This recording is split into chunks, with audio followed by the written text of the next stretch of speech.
قبض اور گیس جڑ سے ختم، قبض اور گیس جڑ سے ختم، 3 چیزوں کا مرکب تیار کرنا ہے، ان کی پھکی تیار کرنی ہے۔ آدھا چمچ چائے والا رات کو سوتے وقت کھائیں تو انشاءاللہ فجر کے وقت آپ کی آنکھ کھلے گی، سیدھے ٹوائلٹ جائیں گے، جاتے ہی آپ کا معدہ بالکل فریش،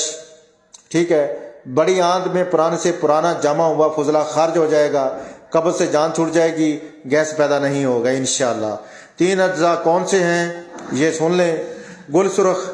گلاب کے پھول کو گل سرخ کہتے ہیں، یہ خشک ملے گا آپ کو پنسار سے، اور سنا مکی 100 گرام لینی ہے، سونف 100 گرام لینے ہیں، گل سرخ 50 گرام۔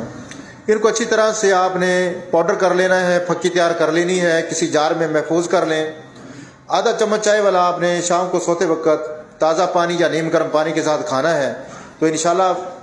آپ کی گیس اور قبض کا معاملہ جو ہے نا یہ جڑ سے ختم ہو جائے گا، اور اگر گیس اور قبض کی وجہ سے اعصاب میں، پٹھوں میں، جسم میں درد رہتا ہے تو وہ بھی ختم ہو جائے گا۔ اگر آپ کا پیٹ پھولا ہوا ہے، بہت زیادہ موٹے ہیں، یہ پیٹ باہر نکلا ہوا ہے ایسے کر کے، باہر بڑا سارا پیٹ ہے نا، تو وہ بھی ٹھیک ہو جائے گا انشاءاللہ تعالیٰ۔ بہت ہی اعلیٰ چیز ہے یہ، آپ کو ہر عمر میں انشاءاللہ کارآمد ہے، ہر عمر میں کھائیں، بچے بھی کھا سکتے ہیں، 1/4 چمچ جو ہے، تو انشاءاللہ آپ دعاؤں میں یاد کریں گے، نسخہ نوٹ کر کے یہ آج ہی بنائیں اور دوستوں کے ساتھ شیئر کریں۔